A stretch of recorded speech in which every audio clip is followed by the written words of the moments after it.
역함수라는 것은 쏘는 애랑 맞는 애랑 바뀌는 거잖아. 그러니까 예를 들어서 원래 함수의 대응관계가 뭐 쭉 이렇게 있어요. y 이렇게 있고 쭉 이렇게 있어요. 뭐 3이라는 애가 4한테 쐈거든, 화살을. 이거를 함수 f라 그러면 그거의 역함수는 누가 누구한테 쏘는 거니까, 맞은 애가 쏘는 애한테 쏘는 거니까 4가 3한테 화살을 쏠 거 아니에요. 그치? 그러면 그거의 다시 역함수는 뭘까요? 다시 3한테 4한테 쏘는 거죠. 그러니까 역함수의 역함수는 자기 자신이에요. 이게 첫 번째 성질이야. 역함수의 역함수가 뭐라고? 자기 자신. 이건 너무 당연한 거 아니니? 역함수 구할 때 어떻게 해? x랑 y랑 바꿨잖아. 그 다음에 다시 x랑 y랑 바꾸면 원상 복구죠. 그러니까 너무나 당연한 이야기지만 역함수를 다시 역함수 취하면 자기 자신이다. 그래서 어떤 함수의 다시 역함수는 뭐다? 시작. 원래 함수랑 똑같다라는 거 첫 번째고. 그 다음에 저번 시간에 배웠던 합성함수랑 이 역함수랑 연계를 시키면 또 아름다운 이야기가 발생하는데, 전설의 고향이라고 하십니까? 제가 초등학교 저학년 때 1, 2학년 때 7번에서 했던 겁니다. 밤 10시 반이나 11시 정도에 전설의 고향이라고 귀신 나오는 무서운 드라마가 있었습니다. 일주일에 한 번 합니다. 전설의 고향. 그 시절에 저는 무서워서 그걸 보지 못했습니다. 아직까지 기억이 나요. 상당히 무서워요. 그 이후로 어떤 드라마나 영화를 보고 무서웠었던 거는 그 영화 숨바꼭질 알아요? 혼자 사는 사람이 그거 보면 큰일 나요. 진짜 무서워. 어딘가에는 누가 있을 것 같다는 생각이 막 들고 막 그래. 아무튼 그 시절 저를 아주 공포로 몰아넣었던 전설의 고향에서 자주 등장하는 귀신이 바로 지금 등장합니다. 귀신은 평상시에는 보이지 않습니다. 하지만 면역력이 좀 떨어지거나 기력이 약해지면 귀신이 보인답니다. 참고로 저는 절대 믿지 않습니다. 하지만 귀신을 봤다는 사람이 몇 명 있죠. 뭐 운전하다가 봤다는 둥. 근데 그거 본 거겠지. 설마 귀신 있게 하겠니?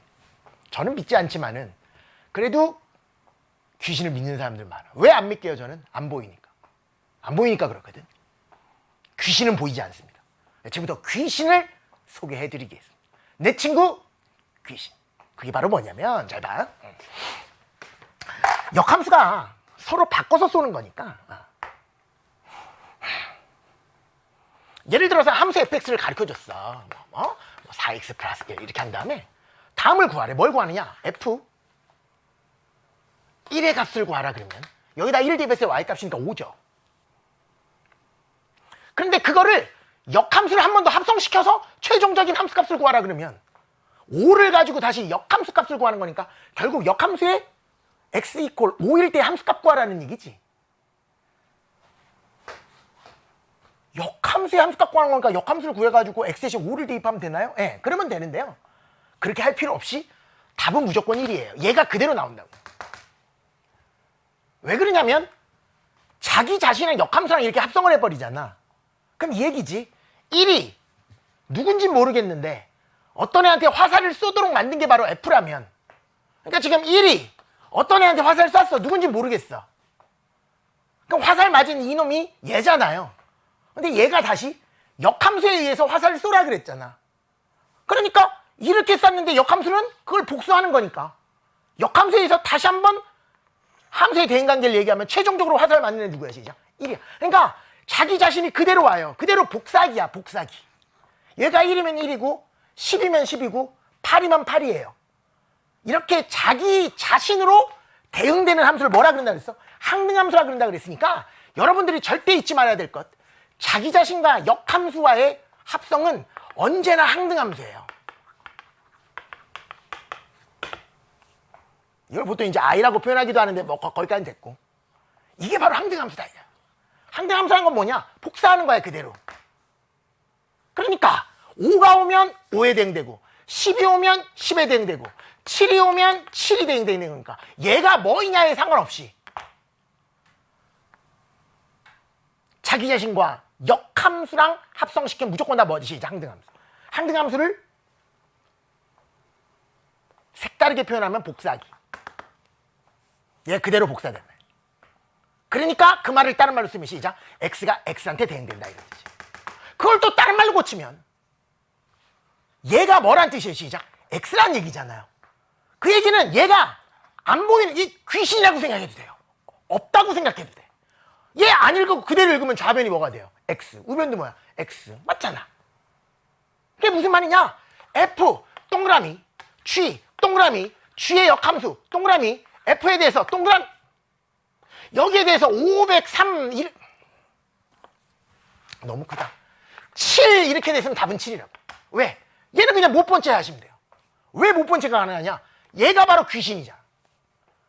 그러니까 복사기라고 해석해도 되고 귀신이라고 해석해도 돼. 그게 바로 항등함수를 해석하는 방법이야. 그러니까 이게 지워버려도 된다고. 지우면 다시 누구랑 붙어?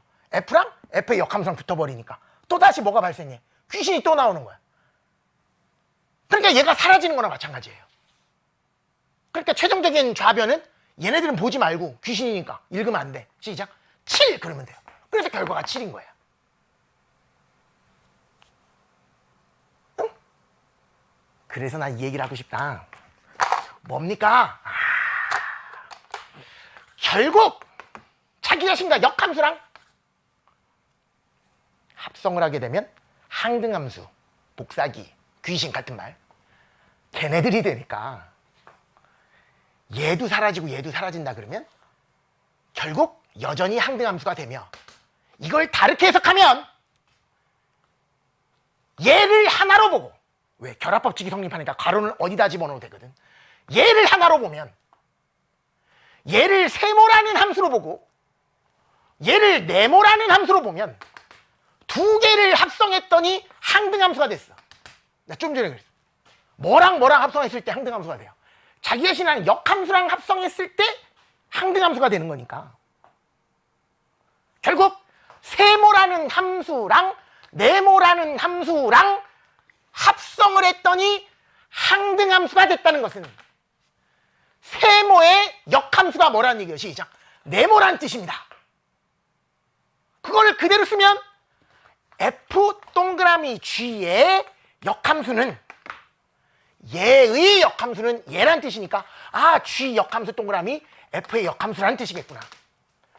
그래서 여기 역함수의 성질 두 번째가 나오는 거예요. 역함수의 다시 역함수는 자기 자신이다. 거기에 이은 두 번째 성질. 합성함수를 전체 역함수 하면 각각 역함수이긴 한데 순서를 조심해야 돼. 순서를 바꾸면서 역함수야. 그러니까 얘 역함수 취해서 이렇게 쓰시고요. 얘 역함수 취해서 이렇게 쓰시면 된다. 각각 역함수인데 뭘 바꾸면 돼? 시작. 순서를 바꿔버리면 된다. 이렇게 기억하고 계시면 돼요. 그러니까 한 걸음 더 나아가서 이런 이야기를 하더라도 어떤 이야기입니까?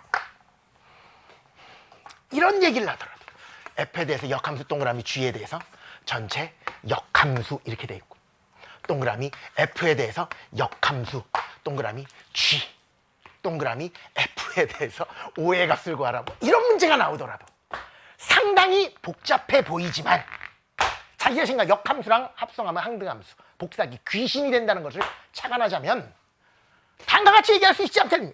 어떻게? 합성함수의 전체 역함수는 얼마야? 시작. 각각 역함수인데 순서만 바꾼다 그랬으니까 뒤에 있는 거 역함수 이렇게 쓰시고 동그라미 앞에 있는 거 역함수인데 앞에가 자체가 일단 역함수로 돼 있으니까 역함수에 다시 역함수는 뭐야? F. 그래서 F 이렇게 쓰시면 되고 나머지 그대로 써주시면 동그라미 F에 대해서 역함수 동그라미 G에 대해서 동그라미 F에 대해서 O인데 보시다시피 얘가 뭐고 시작? 귀신 안 보인다고 생각하면 되고 왜? 자기 자신과 역함수 합성됐으니까 항등함수다. 그러니까 이렇게 붙어. 또 뭐야? 시작. 귀신. 그래서 여기서 여기까지 아예 읽지 않아도 된다 이거야. 그럼 결국 뭐 구하라는 얘기니까? F5의 값을 구하라는 얘기니까 최종적인 답은 F5를 주어진 함수에 따라서 대입해서 답을 써주면 된다라는 뜻이에요. 여기까지가 일단 합성함수와 역함수에 관련된 이야기, 역함수의 성질이었습니다. 역함수에 다시 역함수는 자기 자신이고 합성함수의 역함수는 각각 역함수인데 자리를 바꿔야 한다.